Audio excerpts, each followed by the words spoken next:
ये पुढं. अंबड तालुक्यातील सर्व शेतकरी बांधवांना विनंती करण्यात येते की सध्या आपल्याकडे SDRFचा निधी प्राप्त झालेला आहे. सदरील निधीची जी काही यादी आहे, याद्यांचं अपलोडिंग करणं चालू आहे. तर या निधीमध्ये अपलोड झाल्यानंतर ज्या खातेदारांची किंवा शेतकऱ्यांची ॲग्रिस्टॅक अंतर्गत फार्मर ID प्राप्त झालेली आहे त्यांना कोणत्याही प्रकारे KYC करण्याची आवश्यकता नाही. उर्वरित जे काही ज्या खातेदारांची फार्मर ID झालेली नाही त्यांनी KYC केल्यानंतर त्यांच्या खात्यामध्ये निधी पडणार आहे. त्यामुळे कोणीही चिंता करण्याची गरज नाही.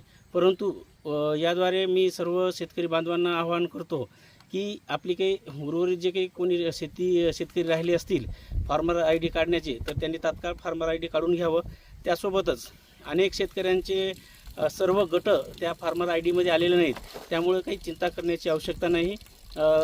तलाठी स्तरावरती किंवा आमच्या स्तरावरती आम्ही त्यावर कारवाई करण्याचा प्रयत्न करत आहोत. लवकरच त्या सर्व गटाची अपलोडिंग होणार आहे. तरी सर्व शेतकऱ्यांनी ज्या कोणाचे इतर गट राहिलेले असतील त्यांनी तलाठ्याशी संपर्क करून बाकीचे गटसुद्धा आपण अपलोड करायचं आहे. आणि NDRFचा निधी तात्काळ प्राप्त होताच त्याचीसुद्धा यादी आम्ही अपलोड करत आहोत. धन्यवाद. थँक्यू.